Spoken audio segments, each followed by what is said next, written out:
Network News. Dako tayo sa Davao de Oro mga kasama dahil meron pong kalsada dyan sa Moncayo na tabunan ng landslide.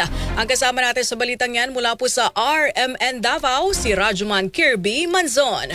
RMN Live Report. Alala! May dako kayo! Ano ginoo ko?